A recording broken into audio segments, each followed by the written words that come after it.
ご視聴ありがとうございます。スカイリム面白死体研究会会長のめいめいひまりです。今夜も私が選んだとっておきの面白死体を紹介するわ。今回紹介する死体は最高司祭ビルスールよ。彼は DLC ドーンガードで追加された死体で、メインとなるクエストラインの終盤で戦う大ボスの一体よ。スカイリムのボスにしては珍しくボスらしい性能をしているのだけど、それだけじゃなくて、獣人として重要なある能力を持っているわ。その能力とは何なのか、早速彼の性能を見ていくわよ。始まるよー。ビルスールは霊気魔法を得意とする吸血鬼よ。スカイリムでは霊気を無効化する敵が多いから、霊気魔術師は不遇なのだけど、それは霊気魔法しか攻撃手段がない場合であって、他の攻撃手段があれば致命的な欠点にはならないわ。彼は片手武器による攻撃も得意としてるし、霊気ほど強力ではないけど雷撃魔法も使えるから、どこに連れて行っても安定して活躍してくれるわ。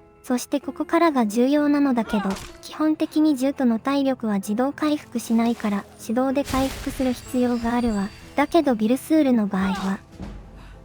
この通り自動回復してくれるわ。これ自体は全ての吸血鬼が持ってる特徴なのだけど、吸血鬼は太陽光によるデバフで日中の屋外では自動回復が止まってしまうのに対して、ビルスールの場合は自動回復が止まることがないわ。実は彼は吸血鬼に備わってる特徴がいくつか欠けていて、太陽光によるデバフを受けないわ。つまりいつでも自動回復が可能ということよ。代わりに毒無効も消えてしまっているのだけど、自動回復という圧倒的利点の前では些細なことだわ。これまで自動回復する死体を何体か紹介してきたけど、戦力としては微妙な死体ばかりだったのよね。その点ビルスールは戦力としても十分強力よ。彼は決して最強の獣人ではないけど、最良の獣人の一人だと言えるわ。説明しよう。次はステータスを見ていくわよ。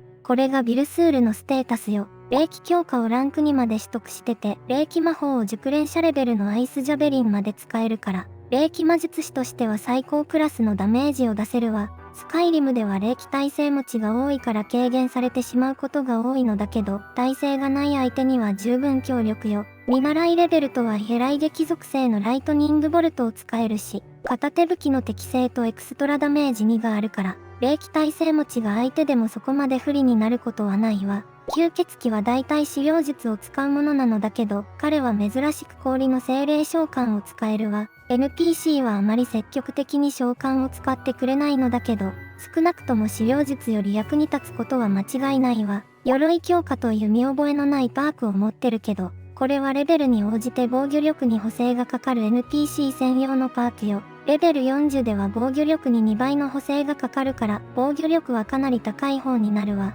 魔法耐性もランク2まで取得してるし、体力も高いから耐久力にも優れているわ。設定上はスノーエルフということになっているのだけど、中身はハイエルフの吸血鬼よ。おかげでマジカがプラス50されているから、魔術師としては有利な要素ね。死の獣とはレベル40までの死体しか蘇生できないのだけど、彼は吸血鬼だから聖職者などの手段でレベル上限を引き上げることができるわ。SE なら聖職者を取得すればレベル50まで蘇生できるし、AE なら聖職者、血虫の兜、ボーンウルフの復讐を揃えれば、最大レベルである75であっても蘇生できるわ。レベルが上がればその分体力やスキルレベルも上がるから、より強力な死体になるわ。攻撃性能は最強クラスとは言えないけど高い方ではあるし、自動回復や高レベルでも蘇生可能という利点もあるから、非常に獣人向きの死体と言えるわ。死んでくれません？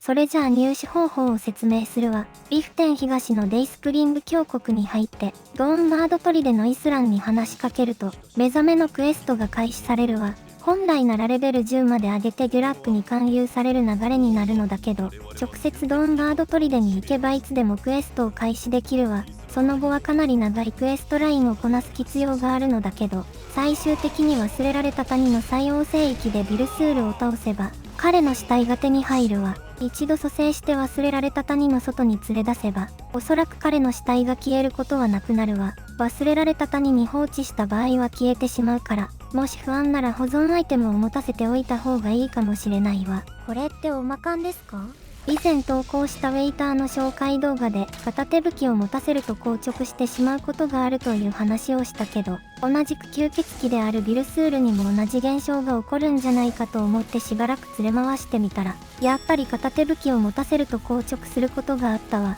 ただウェイターと比べると明らかに硬直する可能性が低いから、そこまで気にしなくていいと思うわ。ちなみにウェイターの場合はトーメントを持たせたら硬直しなくなったのだけど、ビルスールの場合は他の武器と同じで硬直してしまうみたいね。もし硬直してしまった場合は、別のエリアに切り替えれば元に戻せるわ。ご視聴ありがとうございました。というわけで今回は最高司祭ビルスールについて紹介したわ。入手するまでが大変だけど、自動回復持ちだったり、高レベルでも蘇生できたり、獣人としての適性に優れているから、治療術師なら苦労してでも手に入れる価値のある死体よ。それじゃあ今回の動画はここまでよ。よかったらいいね、高評価してもらえると励みになるわ。